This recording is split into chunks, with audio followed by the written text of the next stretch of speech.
PR Crisis ini beda dari yang lainnya karena para pembaca akan mendapatkan new atmosphere dari buku PR Crisis ini.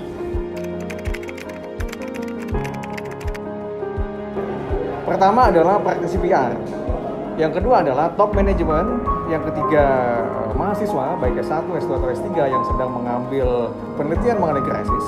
Kemudian yang ketiga adalah mahasiswa Fakultas Ilmu Komunikasi umumnya, dan jangan lupa juga dosennya. Dan terakhir adalah masyarakat luas yang tertarik dengan isu-isu ke-PR-an.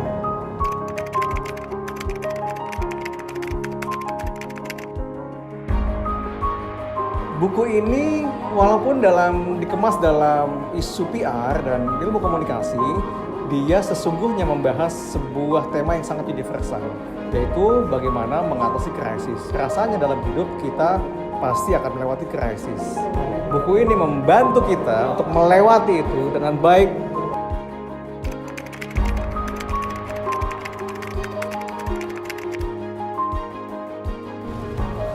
Ditanya optimis, yakin banget.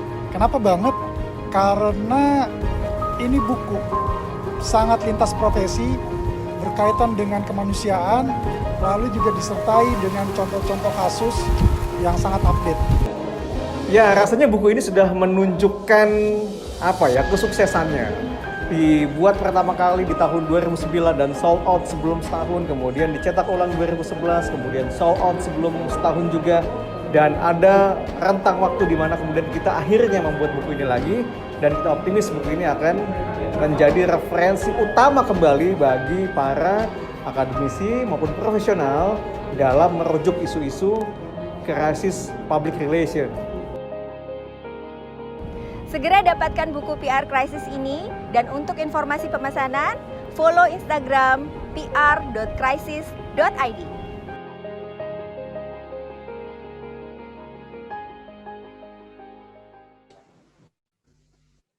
Oke, baik.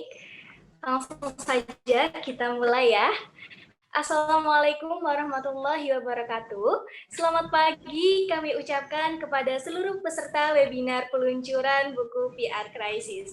Senang sekali rasanya saya Zahra Nabila sebagai MC dapat menyapa seluruh audiens yang ada di sini. Terima kasih mengenai seluk-beluk krisis di era pandemi ini, dan pastinya juga akan membahas mengenai peluncuran buku PR Crisis yang ditulis oleh narasumber hebat kita, yaitu Mas Firsa Nova, Mas Muhammad Akbar, dan Mbak Dian Agustina Nuriman.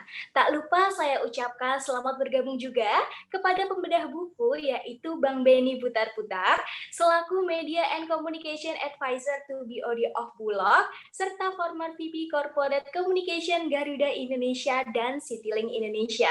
Selamat bergabung juga dengan kami, Mas Nugraha, sebagai CEO Andaf Corp.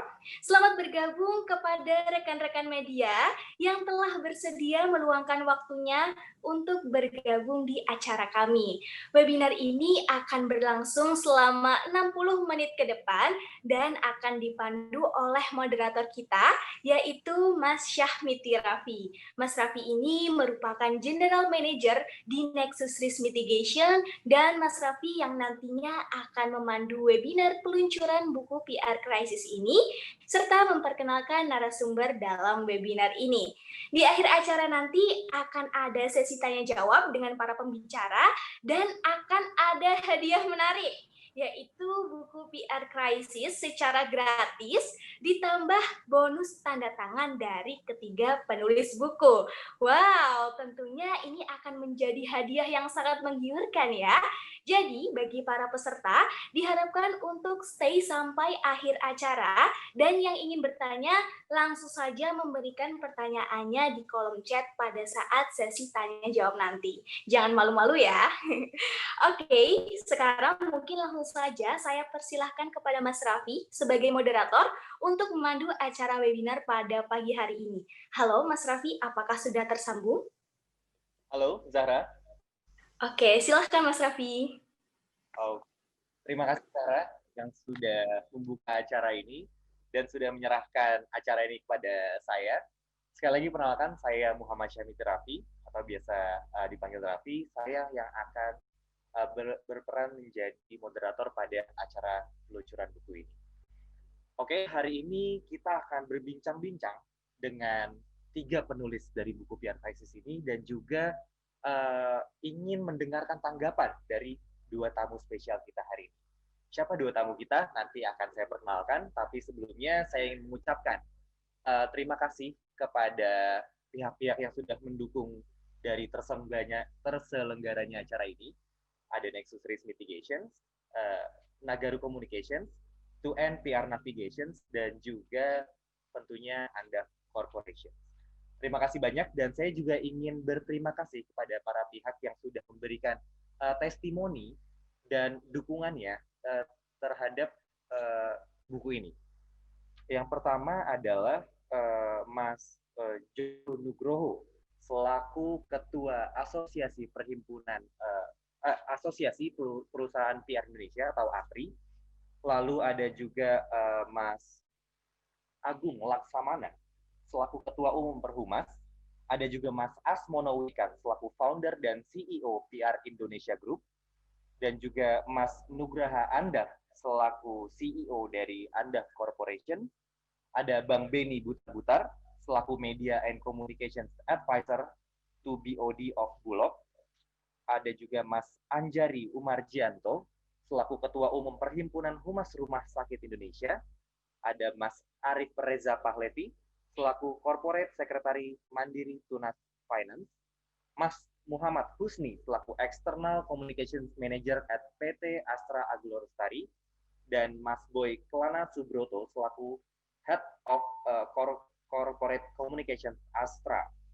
Selain itu juga ada kami mengucapkan terima kasih kepada Komisaris Jenderal Polisi Dr. Andes Boy Rafli Amar, MH, selaku Ketua BNPT. Dan teman-teman semua yang tidak bisa saya sebutkan satu persatu yang sudah memberikan testimoninya di buku ini. Luar biasa sekali antusiasnya, bahkan sebelum diluncurkan, kita sudah merasakan atmosfer bahwa buku ini sudah dinanti-nantikan oleh teman-teman semua. Baik, sebelum saya bincang-bincang dengan 3 penulis ini, saya ingin memperkenalkan terlebih dahulu. Di sebelah kiri saya ada Mas Firsan Nova. Beliau adalah co-founder dan CEO Nexus Risk Mitigation and Strategy Communications. Mas Firsan telah menulis 6 buku bestseller dan merupakan salah satu penulis paling produktif di bidang public relations. Buku pertamanya, Crisis Public Relations, dirilis tahun 2009, adalah buku pertama krisis PR di Indonesia. Selain itu, Mas Firsan juga kontributor pada beberapa media nasional seperti Kumparan, Republika, The Economics, BUMN Track, PR Indonesia, dan masih banyak lagi. Sejak 2014, aktif menjadi narasumber untuk media nasional terkait manajemen isu, reputasi, dan manajemen krisis. Mas Firsan sendiri berlatar belakang ekonomi dan menyelesaikan studi doktoralnya di bidang manajemen strategik di Fakultas Ekonomi dan Bisnis Universitas Padjadjaran, Bandung. Oke, selanjutnya penulis paling cantik di buku Krisis PR ini ada Mbak Dian Agustin Nuriman, S-Ecom and Ecom IAPR. Mbak Dian memiliki pengalaman profesional di dunia komunikasi sejak tahun 2000. Menangani berbagai link industri seperti communication and marketing dan konsultan dari mulai F&B, hospitality, retail, media, property, FMCG, oil and mining, dan advertising agency. Selain sebagai founder dan konsultan di Nagaru Communications, Mbak Dian juga salah satu CEO dari PT Gria Sukses Mandiri atau Umang Island Resort Hotel, dan juga Ketua Yayasan Tunas Kasih Mandiri, serta aktif terlibat dalam organisasi profesi, yaitu sebagai Badan Pengurus Pusat di Perhimpunan Humas Indonesia atau Perhumas. Beliau juga aktif di gerakan sosial, yaitu Gerakan Pakai Masker sebagai Campaign Director pada klaster kepemudaan. Mbak Dian juga memberikan pelatihan soft skill maupun hard skill, serta menjadi narasumber terkait ilmu komunikasi dan marketing untuk berbagai perusahaan, baik nasional maupun multinasional, institusi, dan juga lembaga pemerintahan. Oke, yang terakhir, yang paling kiri, ada Mas Akbar, SPMIKO. Halo Mas. Mas Akbar ini mengawali aktivitasnya sebagai pegiat non-governmental organization atau NGO di Bogor. Kemudian menggeluti dunia jurnalistik bersama Republika, dan sebagai wartawan telah melalui sejumlah liputan, mulai dari ekonomi, nasional, perkotaan, olahraga, sampai hiburan. Pada tahun 2003, ia bertugas meliput konflik darurat militer di Nangro, Darussalam. Selama menjadi wartawan, sejumlah penghargaan penulisan diraihnya. Selain aktif menjadi jurnalis, Mas Akbar masih memakan waktunya untuk mengajar dan di peneliti, juga aktif latihan keras. Di saat pandemi, buku salah satunya adalah Crisis. Sebelum menghasilkan buku biografi pada 2008. So, inilah kita ini. Boleh minta tepuk tangannya di rumah, teman-teman. Oke, sebelum lagi Crisis ini ada buku pertama buat berbagai macam praktisi, isi sampai di jurnalis. So, bincang-bincang dengan para penulisnya dan juga ditemani dengan special guest kita yang akan saya kenalkan nanti biar pada penasaran. Buku ini sudah disitasi lebih dari 700 kali untuk penelitian. So, langsung aja kita ngobrol-ngobrol ya. Pertama, saya mau Mas Firsan dulu nih. Sehat sih. Alhamdulillah. So happy ya. Ini akhirnya launching pada hari ini ya. 10 Desember 2020. Oke, Mas, ini buku ini tahun dicetak 2000. Lalu ini akan kembali di tahun 2020 bersama dua orang hebat lainnya. Kalau boleh tahu, Mas, apa motivasi besar Mas Firsan membuat kembali buku PR Crisis ini? Terima kasih, Raffi. Pada buku yang pertama, itu bicara bagaimana krisis bisa dibuktikan membangun reputasi. Tetapi kemudian pada perjalanannya, ternyata PR itu more than value, more than image, reputation. It's about sustainability. Bicara tentang keberlangsungan bisnis. Jadi reputasi oke, bisa bagus, tapi tidak bisa lihat bahwa banyak company yang bagus reputasinya. Kemudian dia dengan hal baik. Dia ke PR function, tapi nggak sustain. Jadi ada company yang bad image, tapi sustain. Nah, artinya apa? PR itu kan bukan hanya reputasi, dari tentang bisnis sustainability. Thank you. Mas Gar, powerful ya. Motivasi utamanya dari siap. So, itu dia tadi motivasi utamanya bahwa tadi udah dengar motivasi dari selanjutnya kita akan bertanya kepada Sri Kandi di antara dua ini. Ada Mbak Dian Agusin. Halo, Mas Raffi. Halo, baik. So, happy day lagi atas buku ini dan sangat seru karena di buku PR Crisis ini ternyata ada sosok wanita. Ada Tuhan wanita tuh kadang kita perlukan sebagai lini gitu kan. Salah satunya di PR Crisis ini. Jadi ya nggak banyak praktisi PR yang mau berwujud baik karena nggak krisis sesuatu yang cukup dan jadi ada yang mau yang menunggu krisis itu datang. Nah, bagian ini sebagai ya profesional gitu ya kita pula apa terbesarnya Mbak untuk kolaborasi dengan Mas Firsan dalam buku PR Crisis baru ini. Terima kasih Mas Raffi dan saya juga pada kesempatan ini ingin mengucapkan terima kasih banyak kepada Mas Firsan yang sudah mengajak saya untuk berkolaborasi dalam buku PR Crisis dan juga Mas Akbar dari jurnalis media yang sangat terkemuka ya. Dan buat saya syukur alhamdulillah saya mendapatkan kepercayaan dari Mas Firsanova karena beliau juga sebagai dosen saya banyak belajar dari beliau dari sejak saya mulai belajar di dunia komunikasi seperti itu. Dan pada kesempatan ini Mas Raffi tadi menjawab dari pertanyaan Mas Raffi. Oh ya, saya juga di sini berterima kasih juga atas kedatangan Bang Beni Butar-Butar. Bang Beni ini adalah kakak saya, benar-benar kakak saya yang selalu memberikan saya semangat, motivasi dan juga ilmu. Jadi kalau Bang Beni itu telepon saya, itu pasti selalu ada ilmu yang didapat karena dalam setiap kalimat yang dikeluarkan itu adalah ilmu buat saya. Dan terima kasih juga untuk Mas Nugraha dari Andaf Corporations dan juga di balik ini juga ada Mas Arif juga ya yang mensupport kita sehingga acara ini kita bisa dapat berjalan seperti pada hari ini. Kalau tidak ada Mas Nugraha support dari Mas Nugra mungkin kita tidak ada di sini ya. Jadi terima kasih banyak sama tim-tim yang ada di belakang layar ini juga kami berterima kasih banyak atas kerjasamanya dari Andaf Corporations.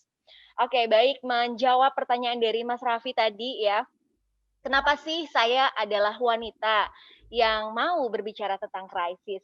Kebenaran saya memasuki dunia ilmu komunikasi ini sejak tahun 2000 dan ketika saya menjadi seorang praktisi, sampai sekarang pun saya menjadi seorang praktisi public relations, kemudian saya pernah menghadapi beberapa krisis ya, dan krisisnya juga bukan suatu krisis yang simple gitu ya, tetapi krisis mulai dari bencana alam, kemudian juga krisis saya menangani konflik di satu daerah yang memang harus berhubungan dengan suatu kelompok yang memang juga itu sangat kalau dibilang sangat mengerikan ya, karena masuknya sudah bisa dibilang ke medan perang ya gitu dalam tanda kutip gitu ya.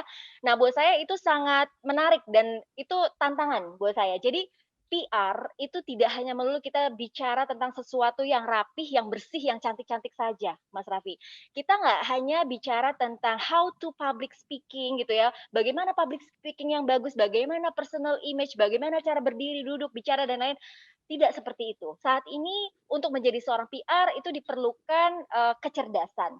Bagaimana kita sebagai seorang PR itu kita harus mempunyai strategic thinking gitu ya.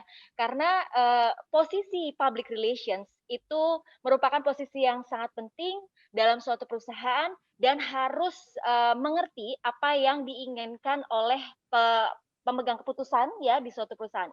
Sehingga ketika ada suatu krisis di suatu perusahaan, kita itu seorang PR harus tahu A to Z-nya.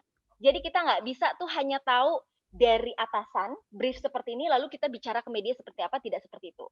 Jadi PR itu harus mengikuti suatu perusahaan atau suatu brand itu dari nol.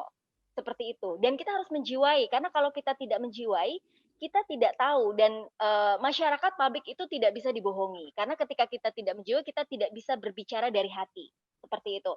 Dan kemudian juga di buku ini kita berkolaborasi juga dengan Mas Akbar gitu ya dari media sebagai seorang jurnalis di mana mungkin ya teman-teman tahu ya teman-teman PR ketika kita ada krisis gitu PR pasti berhubungannya dengan media ya. Nah, ini juga kita di sini menunjukkan kolaborasi kita di buku ini dan di buku ini juga kita berbicara banyak tentang tidak hanya terkait mengupas isu-isu krisis tetapi juga ada teori-teorinya juga. Seperti itu. Dan diharapkan dengan adanya buku ini, teman-teman khususnya yang berkecimpung di bidang public relations atau teman-teman yang saat ini sedang mengikuti kuliah public relations, nantinya akan tahu nih, kira-kira kalau menghadapi krisis itu nanti kita bisa membuat preventifnya seperti apa. Lalu bagaimana kita mempunyai sense of crisis. Karena sense of crisis itu kita harus peka sekali sebagai seorang PR. Jadi jangan menganggap enteng ketika kita menganggap satu hal, kita harus bisa berpikir 5 kali, 10 kali ke depan seperti apa. Dan kita harus punya berpikir 360 derajat. Kalau kita ada di posisi A, B, C, D, itu melihatnya seperti apa. Seperti itu, Mas Raffi.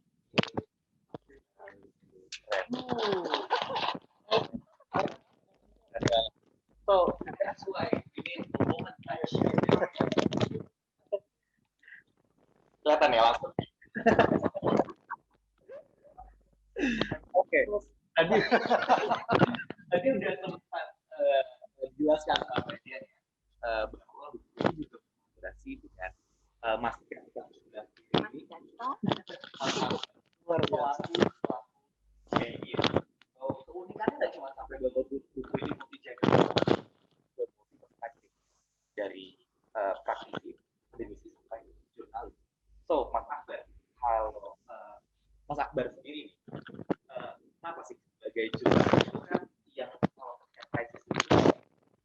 quote and quote tak atau dihindari sama praktisi PR yang ketika ada media tuh kayak praktisi gimana nih gitu kan.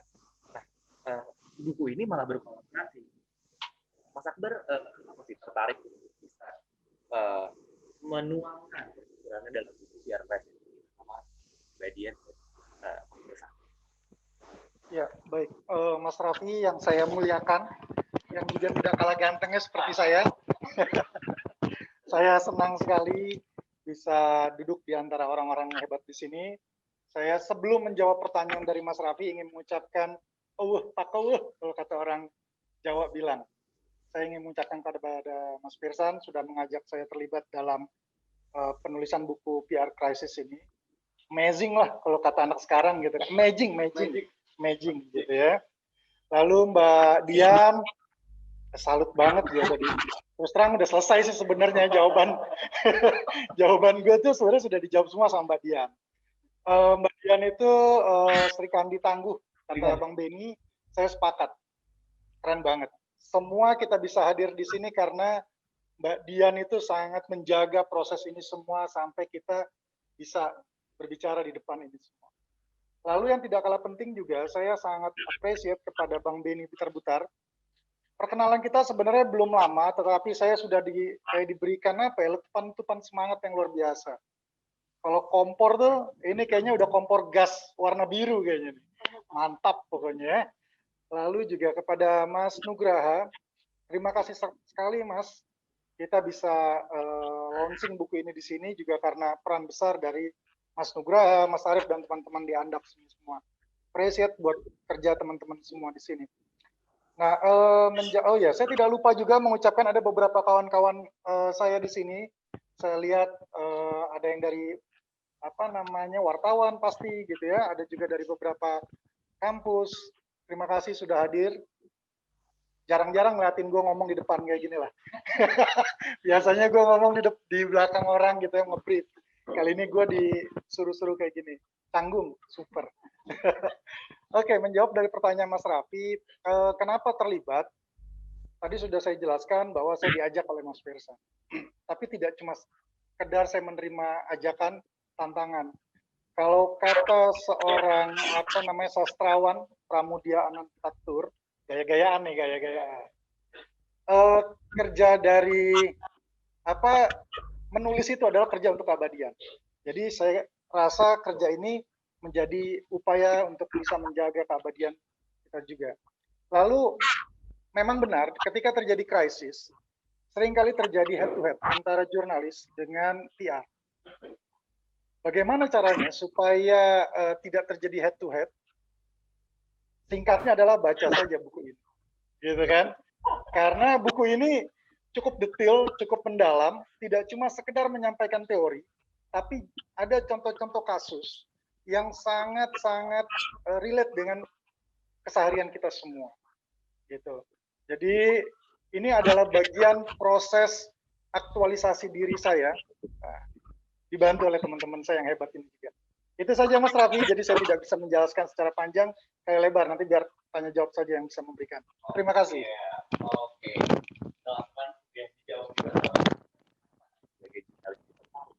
Kolaborasi profesional PR di mana mungkin di kehidupan nyatanya realnya ketika krisis terjadi ini seperti itu tapi kadang-kadang benci-benci juga aktualkan semua ya. Dan yang menarik di buku PR Crisis ini bawahnya ada data di mana kalau kita nonton satu film ya judulnya Above Sale gitu ya. Above Sale Ivan Second dia bilang bahwa it's better to be fear than to be lost. Sementara buku ini it's better to be fear. Artinya ada sebuah perspektif baru bahwa untuk bisa mendapatkan impact kita tidak harus takut, tapi ketika kita mengerti satu sama lain, kita bisa saling sama lain. Dan jawaban lengkapnya pastinya ada di dalam buku ini. Jadi ini sangat-sangat recommended untuk baca baik dari akademisi, mahasiswa gitu ya, bahkan sampai profesional untuk mendapatkan perspektif baru mengenai PR Crisis. Nah, selanjutnya kita ingin mendengar tanggapan dari dua tamu spesial kita. Oh, oke. Sip. Oke, tadi kita udah ngobrol-ngobrol sama para penulis dari PR Crisis ini, ada Mas Firsan, Badian, dan Mas Akbar. Selanjutnya kita ingin mendengarkan tanggapan dari dua tamu spesial kita hari ini. Ada Mas Nugraha Andaf. Kita akan mendengarkan dulu tanggapan dari Mas Nugraha Andaf, tapi sebelumnya saya ingin memperkenalkan terlebih dahulu. Mas Nugraha Andaf ini adalah CEO dari Andaf Corporations yang berperan penting dalam terselenggaranya acara ini ya, launching buku ini, dan beliau juga seorang spesialis di digital marketing juga, dan sudah menghandle lebih dari 1.000 project ya Mas. Kalau dari perspektif digital marketing gitu Mas Nugraha, gimana tanggapannya terhadap buku ini? Monggo Mas. Ya, terima kasih banyak Mas Rafli. Jadi buku ini adalah buku yang benar-benar tepat secara waktu. Dia launch di tahun 2020, di mana tahun ini adalah tahun yang dalam tanda kutip tahun krisis buat semua orang. Pertama, krisis bisnis. Sekarang banyak banget perusahaan-perusahaan yang lagi struggle ya, banyak digugat pilot. Terus yang kedua, ada juga krisis kesehatan. Terus yang ketiga, dan krisis-krisis lainnya. Dalam perspektif ini, di 2020 digital menjadi salah satu solusi gimana caranya kita dapat berkomunikasi dengan masyarakat luas dengan lebih cepat, gitu ya. Buku Public Relation Crisis, PR Crisis ini keluar di waktu yang tepat di 2020. Ini kalau umpamakan medan perang, buku ini adalah peta kekuatan musuh. Di satu sisi ini bisa menjadi senjata untuk bertahan, di sisi lain ini bisa menjadi senjata untuk menyerang balik. Intinya PR Crisis ini datang di waktu yang tepat dengan penulis-penulis yang luar biasa, orang-orang yang tepat. Jadi kalau kita mau bertahan di krisis ini adalah salah satu jawaban yang paling tepat. Dan kenapa ini jawaban yang paling tepat? Harus baca memang, harus baca. Karena ini ada kombinasi yang paling menarik, di mana saya membaca teori yang kontemporer dibalut dengan case-case yang sangat realistis, case-case yang aktual, dan akhirnya masalah-masalah itu bisa selesai dengan smooth. Tadi, better to understand than fear ya. Ya, terima kasih. Oke, terima kasih Mas Nugraha. Itu tanggapan pertamanya, ini sudah direkomendasikan pokoknya. Dan yang kedua, pembicara kita yang kedua yang akan memberikan tanggapan adalah Duan and Oki yang di kita. Sebelumnya saya ingin memperkenalkan dulu Bapak ini menjabat sebagai media advisor to DOD of Food. Namun sebelumnya beliau menjabat sebagai VP Corporate dari Indonesia dan Chile, dan juga mengawali karirnya sebagai jurnalis di media antara. Nah, gimana nih Bang? Tanggapan ini terhadap buku PR Crisis? Clear ya, suaranya clear ya? Oke, teman-teman, saya akan mengupas agak sedikit serius ya, karena beberapa teman dan penulis sudah menyampaikan. Saya akan mengupasnya dalam dua perspektif. Pertama, perspektif akademik, karena penting kalau buku dibuat tapi tidak memiliki sebuah acuan teori, maka dia akan gagal sama sekali untuk meraih kepercayaan dan mendapatkan kontribusi yang besar bagi masyarakat. Karena teori itu memberikan pemahaman bagaimana suatu fenomena itu bisa dipahami, dan yang kedua adalah bagaimana kita memberikan arah atau memprediksi sebuah fenomena itu bisa diselesaikan atau tidak. Yang kedua adalah perspektif praktis. Ini penting atau praktis ya. Karena krisis kalau tidak dimiliki sebuah perspektif atau konsep, maka dia juga akan menemui kegagalan yang sangat fundamental. Bahkan kerap pemimpin malah menjadi bagian dari sebuah persoalan. Makanya penting untuk melihat buku itu dari dua hal. Jarang buku mengupas secara teoretik dan praktis, karena nggak banyak dan mahal. Ya, biasanya coba lihat buku-buku yang menaruh teori dan praktek itu di atas 1 jutaan. Kalau di bawah itu pasti buku yang kutip sana kutip sini gitu. Even keluaran Sage ya. Nah, sekarang kita mau lihat apa yang kalau boleh saya bilang hebat dari buku ini ya. Saya menemukan setelah saya baca semalam suntuk gitu ya. Karena walaupun saya teman dengan 3 orang jagoan ini, tapi bagaimanapun harus mempertanggungjawabkan sebuah profesi. Menarik karena saya pernah mengalami krisis secara langsung dalam skala nasional dan internasional. Menarik juga karena saya mengalami seringkali manajemen tidak memiliki kesiapan, bahkan itu terlihat dalam sebuah survei dari Fortune 500 di tahun 2015. Dari 500 perusahaan, 50% diakui tidak memiliki perencanaan dalam krisis. Ya, bayangkan perusahaan-perusahaan segede gitu tumbang karena tidak memiliki perencanaan. Artinya apa? Kegagalan dalam memiliki konsep tadi, jadi nggak mengerti. Sehingga pada saat bertindak salah kaprah, hasilnya ampun-ampunan. Sepanjang 2019 kita lihat dari segi BUMN saja, 5 BUMN tunggang langgang dalam menghadapi sebuah krisis. Padahal itu cukup memiliki sistem, cukup memiliki dana, cukup memiliki orang-orang. Garuda Indonesia sepanjang 2019 rontok. Kemudian PLN dalam kasus blackout Jawa rontok. Ya, walaupun tadi dibilang bad image tapi masih bisa panjang. Tapi dalam mempengaruhi kinerja ke depannya dan kepercayaan publiknya, ada tuntutan untuk mengganti orang kan. Kemudian Bank Mandiri ya, saya lihat Bank Mandiri yang cukup bagus. Waktu itu polseknya Pak Rohan sekarang sudah menjadi direktur di Bank Mandiri. Nah, itu cukup lugas dan juga responsif. Jadi selamat pada saat Bank Mandiri mengalami sistem down sehingga ada ancaman terhadap keuangan nasabah itu lost. Kemudian Pertamina dalam hal pencemaran di Teluk Jakarta. Siapa yang bikin salah, siapa yang harus berbicara di depan publik dengan seluruh pejabat kementerian, pemerintah daerah. Ya, menjadi pertanyaan juga siapa yang salah tapi siapa yang bela gitu.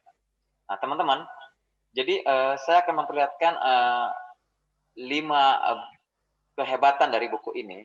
Setelah nanti juga saya kritik dari segi banyak hal ya. Yang jelas, dalam krisis, studi klasiknya Herman menyebutkan karakteristik krisis adalah surprise, 1. Nah, itu membuat orang kaget, dan kalau kaget dia masuk dalam fase kedua, yaitu threat, merasa terancam. Jadi orang kalau paham, lihat, dalam posisi terancam, banyak orang menyalah-nyalahkan. Padahal dalam sebuah prinsip krisis, you cannot blame someone. Yang ketiga, we don't have much time to take action atau making decision. Nah, itu lihat, kalau 3 karakteristik nggak bisa dipahami, repot dan berantakan semua kemampuan untuk menanganinya. Ya, nah, buku ini menarik karena ditulis juga oleh teman-teman yang berbeda profesi. Nah, ini saya masukkan dalam, bisa dibantu dalam slide yang ke 2 ya. Nah, dalam hal, saya menyebutkan ada 5 hal yang menarik dari buku ini. 1 dari sisi penulisnya, yang kedua dari sisi relasi, karena ada wartawan, ada PR, dan Dr. Firsan itu adalah akademisi juga. Jadi sebuah kemampuan yang cukup lengkap untuk bisa dan memaparkan tentang krisis secara kuat. Ya. Dan kemudian dari segi konten, ya, konten ini yang nanti saya kupas karena ada beberapa ya, ada beberapa kelemahan cukup fundamental, ya seperti misalnya harusnya dikupas juga dalam krisis di internal relation, karena krisis seringkali kekuatan pembela kita nanti dari internal, tapi ketika internal nggak bisa diapa-apain, maka ketika membela serangan dari luar itu jadi setengah-setengah. Nah, kekuatan setengah-setengah ini malah cenderung jatuh ke bawah, balik lagi, get them down. Ya, nah. Kemudian dalam eksternal, nah orang berfokus ke eksternal, padahal tadi eksternal itu adalah banyak dipengaruhi dari faktor-faktor luar yang kalau kita nggak mengenal, repot. Nah, dalam buku ini juga disebutkan dua teori utama, yaitu tentang mengenali publik, jadi mengidentifikasi publik, bagaimana tingkat responnya, dan juga teori tentang situational crisis, yaitu bagaimana menyiapkan sebuah strategi untuk menghadapi krisis. Dan yang kelima tentang challenge, ya, sebenarnya tantangan, karena menemukan orang-orang dengan profesi yang berbeda menulis krisis dengan sebuah perspektif yang sangat bertolak belakang itu menarik.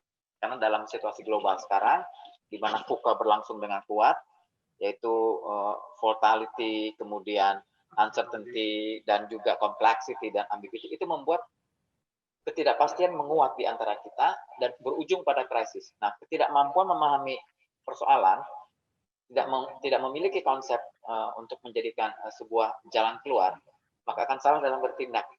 Itu. Nah, saya akan mulai dari perspektif akademik ya. Buku ini menarik karena sebenarnya juga dilengkapi dengan sebuah teori-teori dari textbook yang cukup ya, tapi harusnya lebih banyak lagi teori yang cukup, misalnya mengambil teori-teori taktis, terus teori-teori tentang leadership, terus teori-teori tentang komunikasi. Jadi itu diajari step by step atau framework-nya bisa jelas.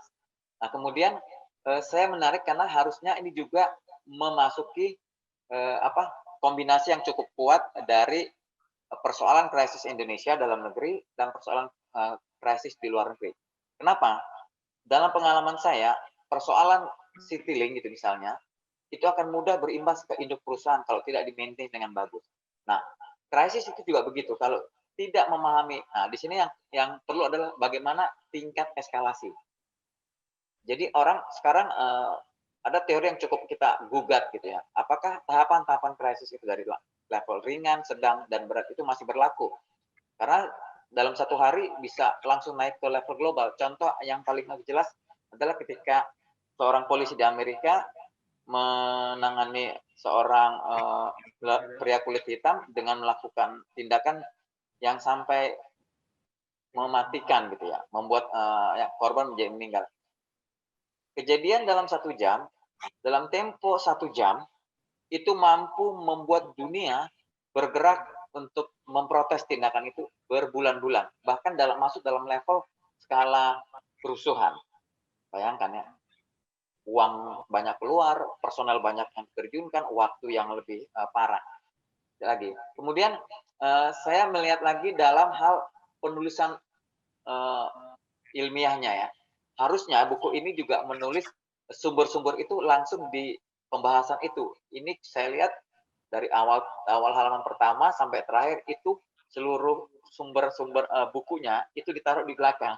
Jadi membuat kita bingung, ini keterangan siapa, ini siapa. Jadi itu padahal kalau itu ditaruh, maka dengan cepat membuat acuan itu muncul ya.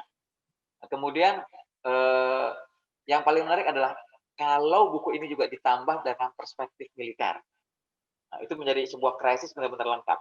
Karena militer dengan sipil itu juga sebuah hal yang menarik. Contoh ya, kasus kecelakaan di jalan tol di Korea Selatan, di mana 2 gadis itu ditabrak oleh tentara Amerika yang bertugas di Korea Selatan. Hari itu juga persoalan menjadi berkembang dari sekadar kecelakaan menjadi sentimen anti-Amerika. Dan itu kalau nggak dibuka dengan jelas, peradilan, pengusutan, penyidikan, sampai diakui bersalah, nah, repot tuh. Sehingga Amerika harus berbuat seperti apa. Kemudian kasus Abu Ghraib di Irak 2003 juga. Itu kalau nggak dibuka keluar, itu lihat. Ya, nah, bagaimana ini menunjukkan bahwa persoalan nggak bisa lagi ditutup-tutupi. Hari gini, nutup-nutupi persoalan, jebol gitu. Nah, itu gimana tuh? Nah, itu juga tadi saya bilang, bahwa krisis itu eskalasinya yang harus dipelajari. Dan ini cukup memberikan contoh-contoh buku ini ya. Nah, itu dari segi akademik perspektif. Nah, kemudian dari segi praksis, teman-teman. Pengalaman-pengalaman di buku ini menarik. Karena menunjukkan setiap krisis itu unik. Kalau kita ngelihat tadi Sri Kandi kita, Ibu Dian itu memiliki semangat, itu adalah sebuah contoh. Jika orang cukup kuat memahami konsep, maka dia akan memiliki modal untuk melakukan tindakan penanganan krisis. Tapi itu kalau ditanya lagi ke Ibu Dian, apakah mau lagi ngalamin krisis? Pasti jawabannya tidak. Tapi paling tidak, dia memiliki kemampuan untuk menghadapi krisis yang kesekian kali. Itu. Jadi kalau enggak repot. Kenapa? Karena ibu dia itu memiliki catatan atau rekam jejak tentang krisis yang dihadapi. Nanti kalau makin banyak akan terlihat skalanya makin luas, makin internasional, maka local wisdom dibutuhkan, local culture juga diperlukan, dan itu nanti semuanya lebih menjadi art, seni menangani krisis. Nah, itu kumpulan-kumpulan kemampuan, akses berbuat seperti apa, network bernilai seperti apa, kemampuan untuk influencing people, dan bahkan pengambil keputusan itu juga kuat. Nah, kemudian dalam segi pengalaman menarik ya, karena di sini juga dimunculkan sebuah tulisan dari tokoh pebisnis Indonesia William Surya Jaya yang memiliki, bayangkan, dia harus merelakan sahamnya, sebagian besar sahamnya, itu dilepas hanya untuk menyelamatkan sebuah bank yang dikelola secara salah oleh putranya sendiri. Dampaknya adalah karyawan, sistem perbankan, kepercayaan terhadap sistem keuangan, kepada pemerintah, dan kepada bisnis itu sendiri. Teladan inilah yang perlu, karena William langsung memotong kepentingan publik jauh lebih penting ketimbang kepentingan sendiri. Artinya dia menciptakan sebuah kepemimpinan dalam krisis. Ya betul, publiklah yang harus diselamatkan. Sehingga pada saat nanti dia mendirikan kembali, maka dia akan memperoleh sebuah dukungan. Kenapa? Karena kepercayaannya sudah didapat. Nah itu teman-teman yang bisa saya kupas. Nah saya kembali ke 5 hal yang terbaik tadi. Teman-teman bisa bayangkan ya, ini Dr. Firsan, Ibu Dian, kemudian Akbar penulis, sebenarnya ini bertiga ini adalah sebuah musuh bebuyutan. Ya, kalau bisa, karena pengalaman saya 20 tahun lebih jadi wartawan, bahkan wartawan perang, saya dulu dikenal sebagai pembunuh PR. Karena bagi saya PR itu tukang bohong. Nggak tahunya saya jadi PR. Jadi saya memahami betul. Makin paham ketika saya menjadi dosen. Gitu. Jadi wartawan 20 tahun lebih, jadi dosen 15 tahun, kemudian jadi PR 10 tahun. Itu membuat saya hati-hati deh dengan setiap yang kita ucapkan gitu. Karena PR seringkali bisa ngomong, tapi wartawan kan ingat, ini ngomongnya gimana nih. Ya. Wartawan sangat membenci ketertutupan yang sering kali dilakukan oleh PR. Dan itu akan diserang menjadi sebuah pertunjukan yang akan diperpanjang oleh wartawan krisis. Jadi krisis adalah sebuah ajang untuk menunjukkan betapa kehebatan wartawan itu terlihat. Dan dia memiliki ilmu yang cukup kuat yang disebut agenda setting. Nah, itu yang teman-teman baca sekarang. Kok satu kasus bisa jadi berbulan-bulan gitu ya. Dan dalam krisis makin lama dibahas, makin diingat publik. Jadi makin rentan gitu. Nah, PR kemampuannya juga teruji. Bagaimana dia memiliki, nah ada persoalan tentang kejujuran. Yang kalau George Washington, Jenderal Amerika itu bilang, segala-galanya yang terpenting dalam menghadapi sesuatu itu kejujuran yang terpenting. Nah, dalam konteks sekarang globalisasi, kejujuran seperti apa yang harus dimunculkan? Banyak perdebatan kejujuran itu dalam tataran filosofi, tapi juga dalam tataran fungsional. Gitu. Jadi jujur itu kalau nggak ketahuan ya nggak apa-apa gitu. Tapi kalau ketahuan ya akuin aja. Nah, itu jadi polemik. Itu yang membuat wartawan benci dengan PR karena kenapa kamu sulit banget melakukan sebuah kejujuran. Nah, saya belajar bahwa kejujuran yang paling pas adalah kejujuran yang proporsional. Jadi kita memberikan jawaban terhadap apa yang ditanya juga dengan konteks tidak terlalu membanjiri dengan latar belakang yang malah nanti membuat salah pemahaman. Jadi apa yang ditanya itu yang dijawab. Jadi kalau pertanyaannya normatif, maka jawabnya normatif. Itu yang harus dipahami. Ya, teman-teman bisa lanjutin ke slide yang ketiga ya. Itu tadi ya. Dari segi pengarang ini musuh bebuyutan tapi bisa berkolaborasi dalam penulisan PR. Itu adalah sebuah prestasi. Jarang orang mau melakukan karena media memiliki sentimen sendiri, PR memiliki sentimen dan akademisi memiliki sebuah arogansi akademik ya. Jadi menarik kan.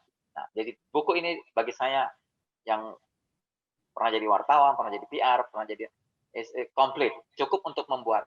Dan yang menarik adalah ditulis dengan sebuah bahasa atau gaya komunikasi populer. Jadi krisis yang kalau teman-teman baca buku-buku textbook tentang krisis is very difficult, ya, susah untuk dicerna karena begitu banyak konsep yang harus diterjemahkan dalam keseharian.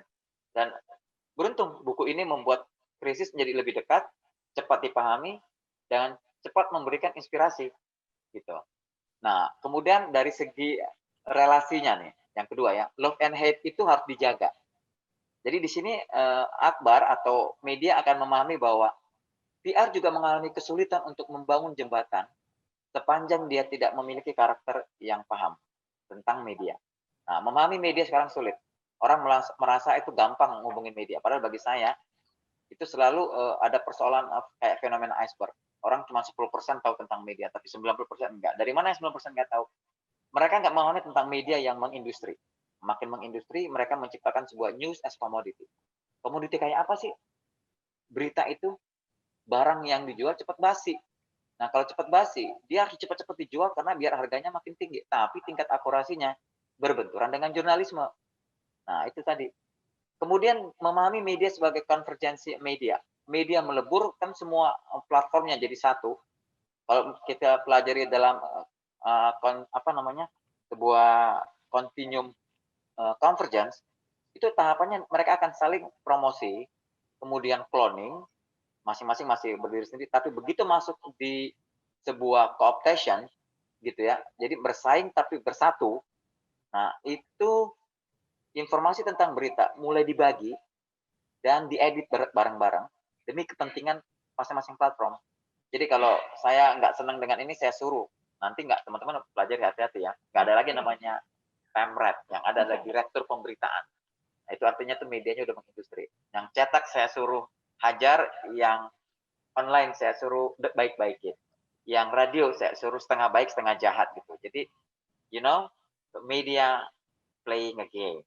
Dia mengkonstruksi realitas lewat agenda settingnya, dan kebenarannya adalah kebenarannya mereka. So, the truth is not belong to the people anymore gitu. Gawat kan? Dan lihat, kemudian media melakukan sebuah tahapan lebih jauh, konglomerasi. Media mencari kekuasaan untuk membangun hegemoni terhadap eksistensinya. Nggak lagi sekedar institusi bisnis, nggak lagi institusi idealis dengan jurnalisme, tapi dia udah memiliki power, membangun partai politik atau berkolaborasi dengan kekuasaan. So you can see, ya, so media have a power gitu. Jangan-jangan media yang kita serang, yang kita nggak suka, atau bos kita malah copot atas permintaannya dia. Nah, repot. Nah, ketiga, momentum. Teman-teman jangan dianggap remeh momentum, karena itu menunjukkan sebuah kecerdasan juga ya. Karena orang yang meluncurkan buku tanpa mengkondisikan, repot. Meluncurkan buku itu sama dengan meluncurkan produk, jasa layanan, atau produk. Kalau dia ngerti pasarnya, dia ngerti kebutuhannya, fine. Dan ini pas. Karena ketika dunia global menghadapi krisis, tergagap-gagap karena skala krisisnya adalah masih skala nasional, skala regional, tapi begitu skala global, nggak ada catatan satupun yang membuat track record bagaimana krisis global itu disikapi. Dan di sini buku itu menjadi bernilai karena ada timing, gimana krisis itu disikapi sebenarnya. Itu. Dan konten ya, saya lihat teman-teman tadi ya, this book talk about crisis. Apa sih krisis? Nah, itu bagusnya dijelaskan. Kemudian bagaimana skalanya, bagaimana berkembang, contoh-contohnya, dan itu terlihat jelas, jadi menarik. Dan yang terakhir adalah tantangan. Teman-teman, PR, media, bahkan akademisi, kalau tidak menghasilkan buku, bagi saya beruntung udah pernah nulis buku ya, jadi menyadari gitu lah, maka dia akan sia-sia. Maka dia nggak akan memberikan kontribusi terbesar bagi bangsa ini, karena kalau dia memberikan kontribusi buku masih dianggap kebenaran. Nah, tapi hati-hati juga karena buku ini masuk dalam industri penerbitan yang kalau dalam media industri, media konglomerasi itu dia level kelima, yang paling tinggi setelah dia menguasai cetak, online, radio, dan elektronik itu TV, maka dia masuk di penerbitan. Lengkaplah kebenaran itu dibentuk oleh sebuah media yang mengindustri. Repot kan? Nah, itu saja sih dari saya teman-teman. Tapi sekali lagi, selamat buat 3 orang yang bisa berkolaborasi. kita akan menantikan buku-buku yang lebih tajam lagi. Sekian dari saya, terima kasih.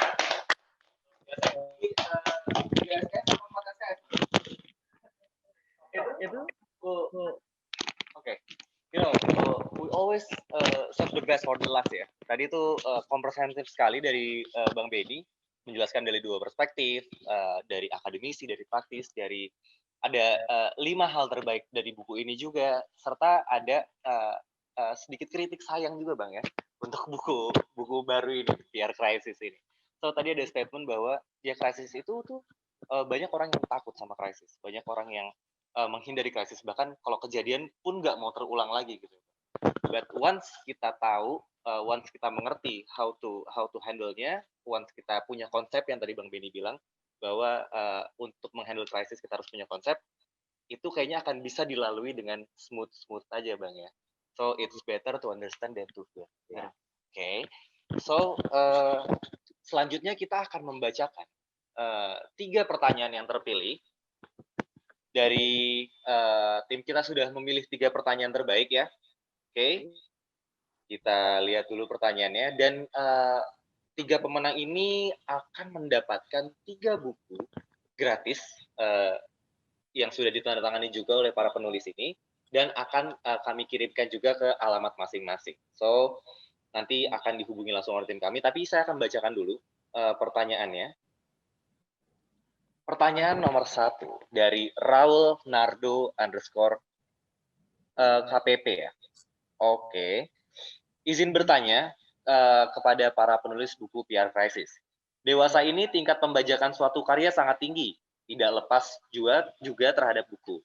Pertanyaan saya, bagaimana perasaan penulis ketika buku PR Crisis ini dibajak dan soft file dari buku ini disebarkan ke orang banyak? Kemudian bagaimana harapan para penulis buku terhadap tingkat peretasan atau pembajakan suatu karya di Indonesia? Terima kasih. Monggo, siapa yang mau menjawab? Mas Dewa? Mas Raul Nardo. Mas Raul Nardo, terima kasih pertanyaannya. Saya melihat di Tokopedia, Shopee, buku PR Crisis yang pertama itu 20.000, 40.000. Saya sangat happy melihatnya. Karena indikator sebuah karya itu sukses adalah pembajakan. Jadi ketika saya melihat buku saya dibajak, saya happy sekali. Sukses. Ingat ya, hanya karya yang bagus yang dibajak. Ada pembajak juga gitu kan, revenue cost segala macam. Jadi sebuah penghormatan buat saya pribadi, buat kami juga mungkin. Kemudian saya pengagum laki-laki namanya Aaron Swartz, saya lupa nama belakangnya. Dia adalah laki-laki yang menembus jurnal-jurnal mahal dan ilmiah yang dikapling-kapling oleh mungkin konglomerasi media gitu, yang dijual sangat mahal. Ketika saya S3, saya sempat cari jurnal, harganya 10 juta. Oh my God, ketika ada mahasiswa MIT ini dan dia menjebol semuanya, saya happy. Kemudian karena yang dijebol banyak, maka dia kemudian diseranglah oleh FBI, oleh CIA, dan dia kemudian bunuh diri, depresi. Jadi apa ya jawabannya? Saya rasa ini sebuah penghormatan buat saya.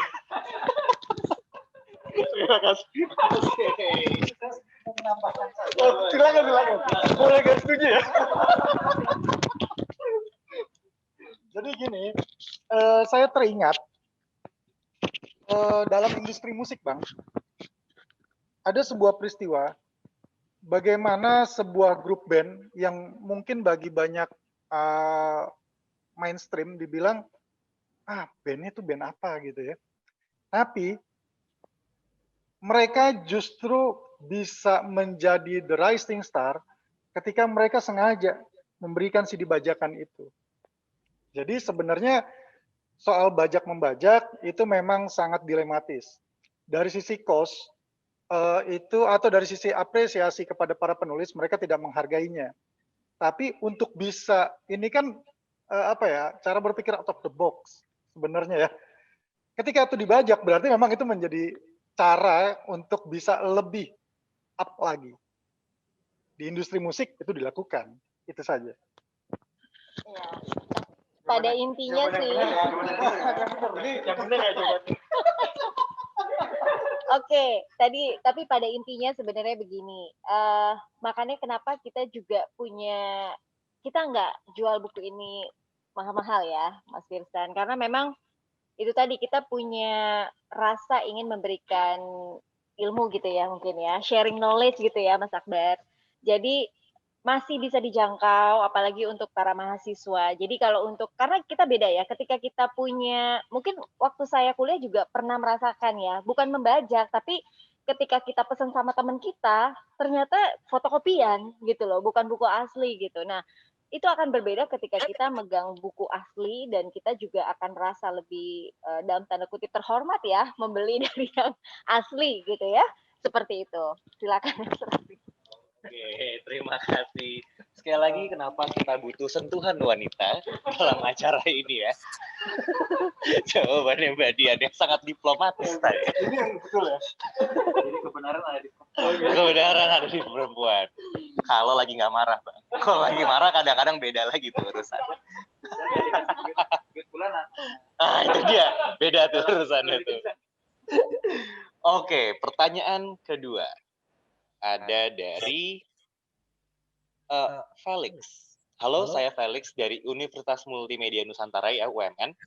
Saya mau bertanya bagaimana pandangan Bapak Ibu, penulis tentang perspektif dan signifikansi leadership dalam krisis ditinjau dari peran PR sebagai information dalam komunikasi krisis dan peran PR sebagai pendukung BOD as leader dalam manajemen krisis. Oke. Jadi iya tadi ya, bagaimana peran PR, peran PR komunikasi krisis. Kemudian terima kasih.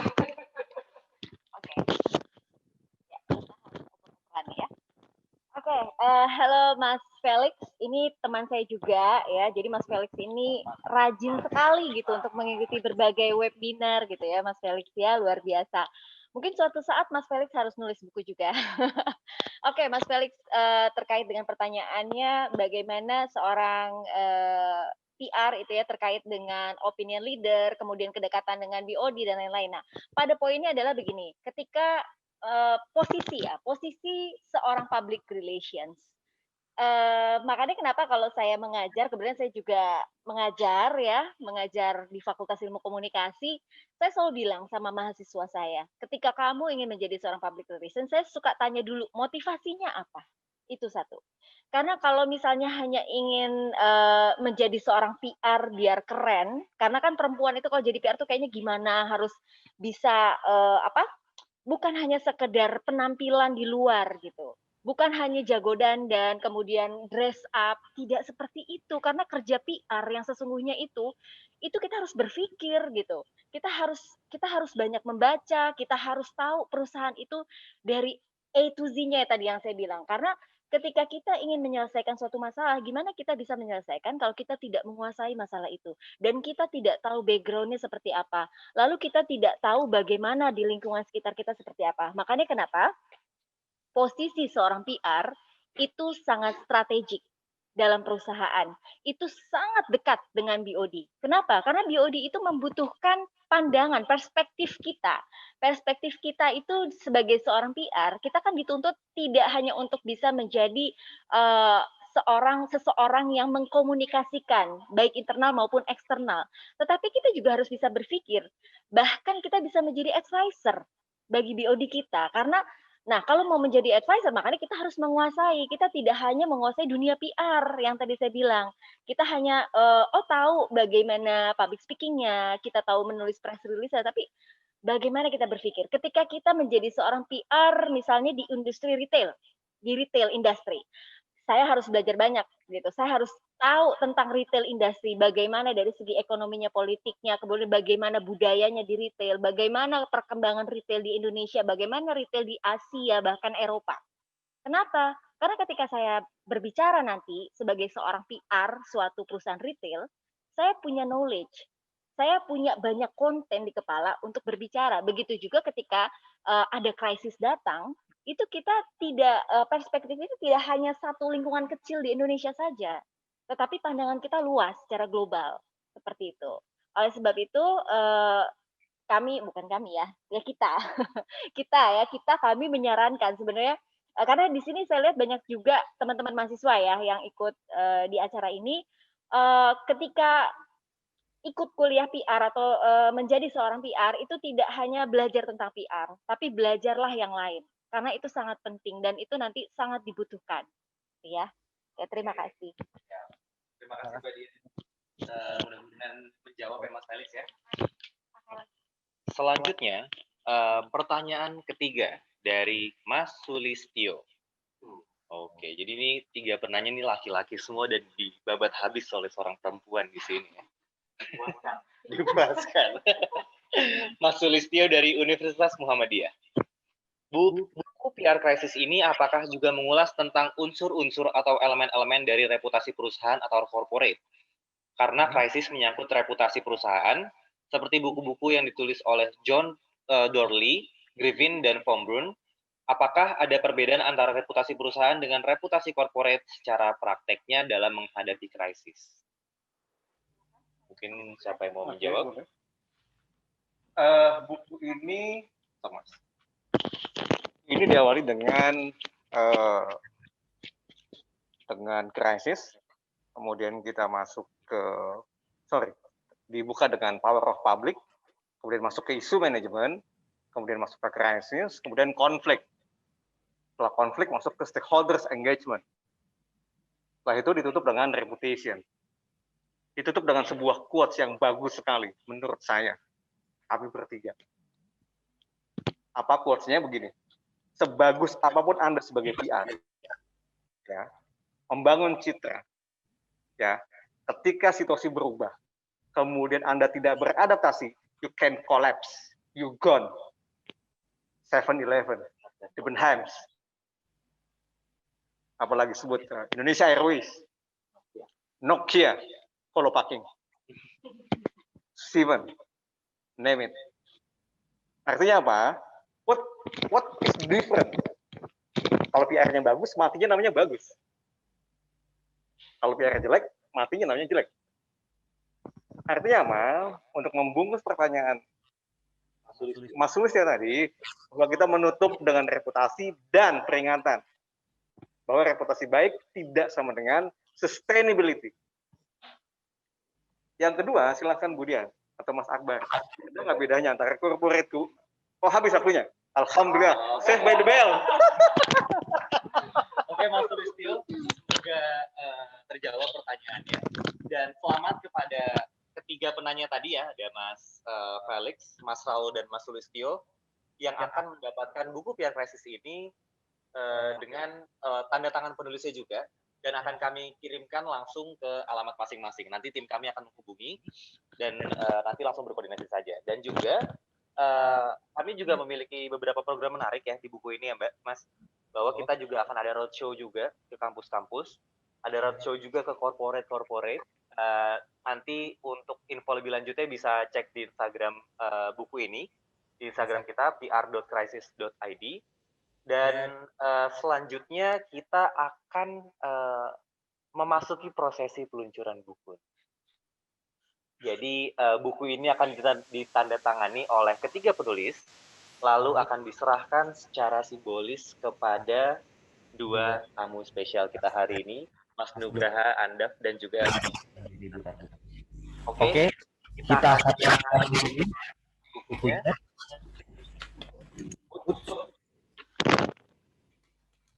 Ini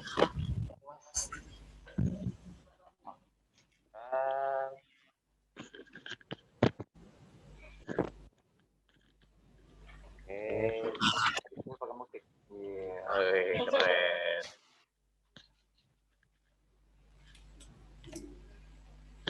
Oke, selanjutnya kita akan menyerahkan secara simbolis 2 buku ini kepada 2 tamu spesial. Boleh berdiri? Ini untuk silakan. Terima dengan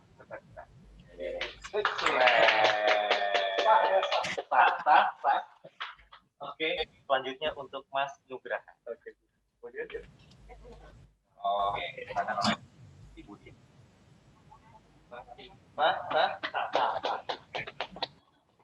Oke. Saya hanya mengaminkan saja kalau saya.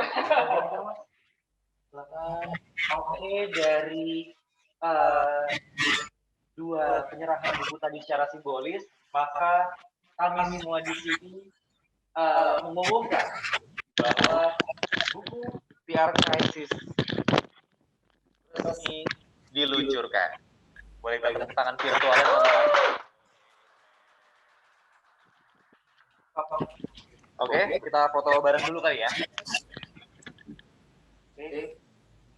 Mana? Foto dulu.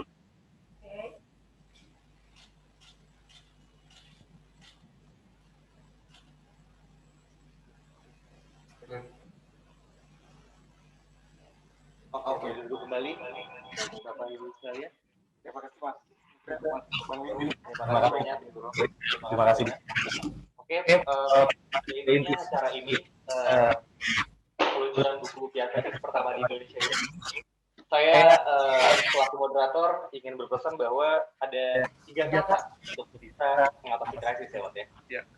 3 kata itu adalah baik. Oke, terima kasih banyak teman-teman yang sudah bergabung dengan kami, yang sudah meluangkan waktunya, dan juga kepada para tim yang bertugas bekerja keras beberapa hari kebelakangan ini. Terima kasih banyak atas kerja kerasnya dan kerjasamanya. Terima kasih banyak Bang Benny.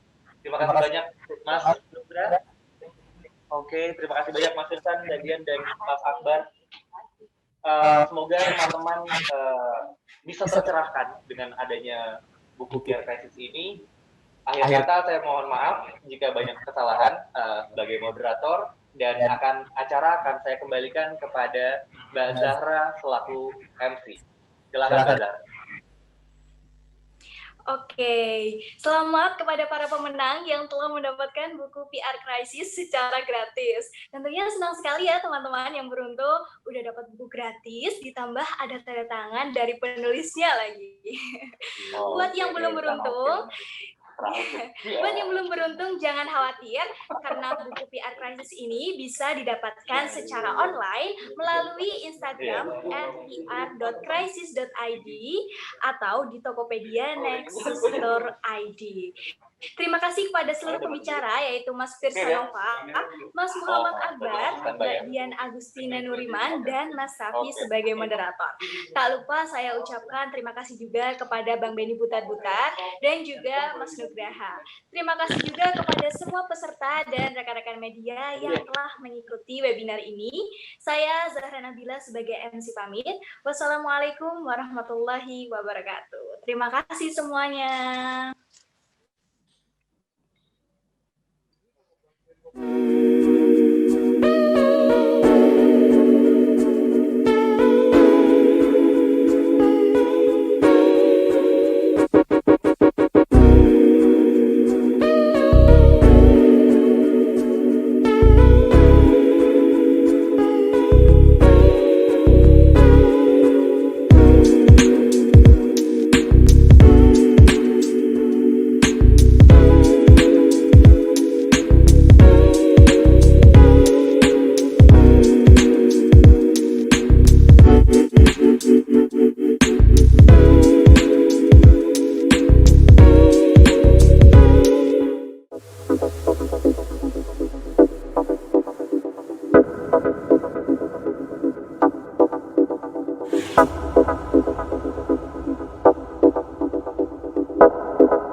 PR Crisis ini beda dari yang lainnya karena para pembaca akan mendapatkan new atmosphere dari buku PR Crisis ini.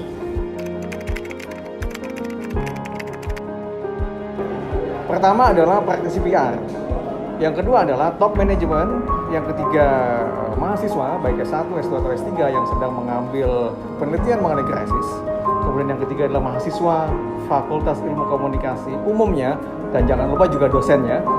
Dan terakhir adalah masyarakat luas yang tertarik dengan isu-isu ke-PR-an.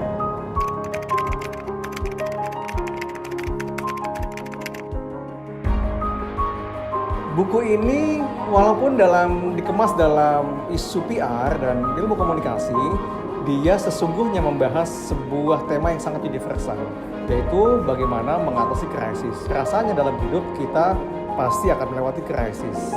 Buku ini membantu kita untuk melewati itu dengan baik.